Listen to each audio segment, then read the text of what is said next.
Good evening, cult members, and welcome to PopCultureCult. I'm Sean. I'm Janice. And this is going to be our 5-minute review, instantly out of the theaters, for The Eternals. Yes. Initial thoughts? I liked it. Some of the stuff that was being said from people that saw it before now, I didn't agree with. And everything you think you know from the previews, big surprise, it's Marvel, just throw it out the window because it's all wrong. Yeah, there is multiple scenes that were in the trailer that were altered or not even in the movie. Yeah. Or the context is just not what you think it is. Very different. It's very much Marvel.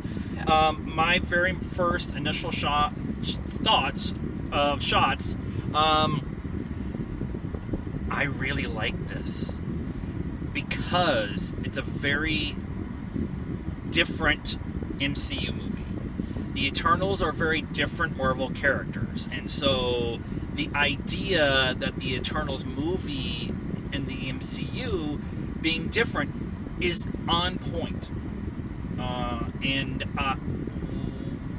What the conversation has been around this movie has been about outside of the movie and not necessarily within the movie.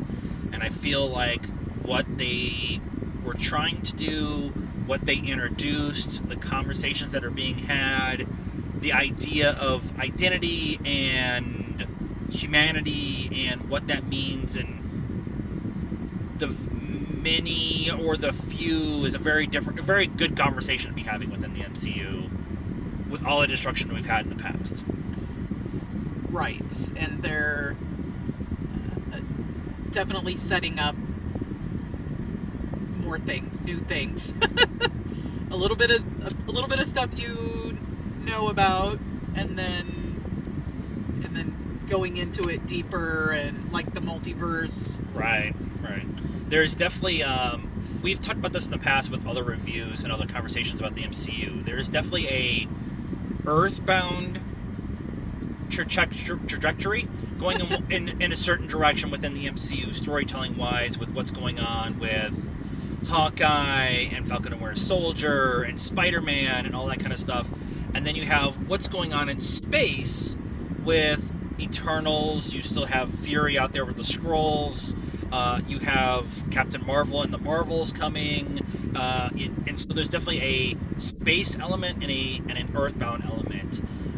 And I'm really appreciating... And a time element. And a time element because... Timey-wimey, multiverse. And, but the idea of what they did in this movie, very much a character study, very much a slower pace.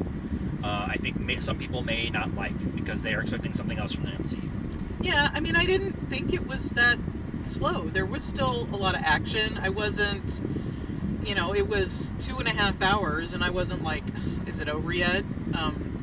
I thought it moved along. I felt it moved along with the idea that it is a character study and that it is a conversation about what people are and what they should be, and choice and destiny versus everything else, and so that conversation is definitely very different within the MCU, and so it's a very different pace. But the fight scenes are awesome. The final battle is just and within the MCU, Superman and Jedi are real. Take that as you wish.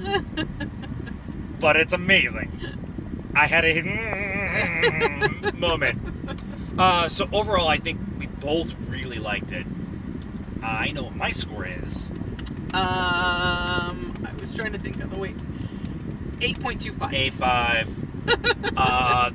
This might be in my top 5 as it sits right now. Okay. We still have Kingsman and a couple other movies coming out. We still have last night Soho was last week. Damn it. It might be in my top 5. It's definitely in that conversation because it was a very different MCU movie.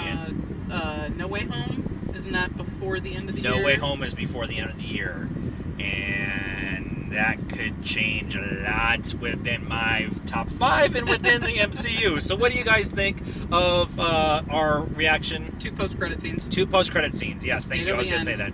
And the second one, let us know what you thought of this reaction in the comments down below. Please be nice. It's a requirement around here. Like this video, subscribe to the channel, hit the bell for notifications, follow us on all the social media stuff. Instagram, Twitter, Facebook, TikTok, all that. It's in the description down below. And until next time, cult members, good afternoon, good evening, and I'm watching you.